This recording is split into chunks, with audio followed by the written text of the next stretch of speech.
आज बारामती विधानसभा पोटनिवडणुकीचा निकाल जाहीर होतोय. अजित पवारांशिवाय बारामतीत होणारी ही पहिली निवडणूक आहे. त्यामुळे बारामतीकर सुनेत्रा पवारांना विक्रमी मतांनी विजयी करतील असा विश्वास सुरुवातीपासूनच महायुतीकडून व्यक्त केला जातोय. तर मतमोजणीच्या कलांमध्ये सुनेत्रा पवार या सुरुवातीपासूनच विजयी आघाडीवर आहेत. त्यामुळे त्यांचा हा विजय जवळपास निश्चितच मानला जातोय. या पार्श्वभूमीवर निकालाच्या आधीच सुनेत्रा पवार यांनी समर्थकांना उद्देशून सोशल मीडियावर एक पोस्ट केली आहे. त्यांनी नेमकं काय म्हटलंय पाहूया.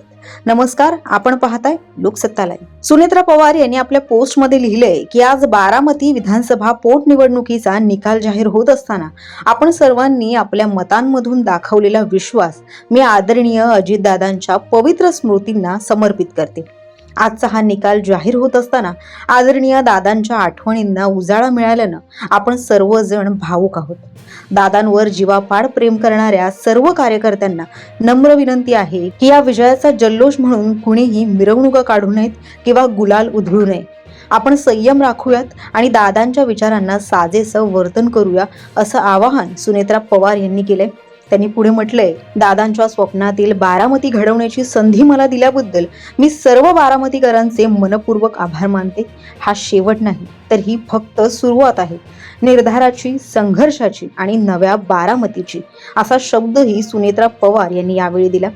दरम्यान अजित पवार यांच्या अपघाती निधनानंतर बारामतीत पोटनिवडणूक लागली. ही निवडणूक बिनविरोध व्हावी यासाठी महायुतीकडून प्रयत्न केले गेले. त्यात काँग्रेसनं भर घालत आपला उमेदवार दिला. त्यामुळे निवडणुकीचा अर्ज भरण्याच्या शेवटच्या दिवशी राजकीय नाट्य पाहायला मिळालं. शेवटी भाजपनं केलेल्या विनंतीला मान देत काँग्रेसनं अखेर आपला उमेदवारी अर्ज मागे घेतला. मात्र त्यानंतरही काही अपक्ष उमेदवार होतेच. त्यातही चर्चेतली नावं म्हणजे Marathi big boss fame Abhijit Bichukale आणि करुणा मुंडे हे निवडणुकीच्या रिंगणात उतरले.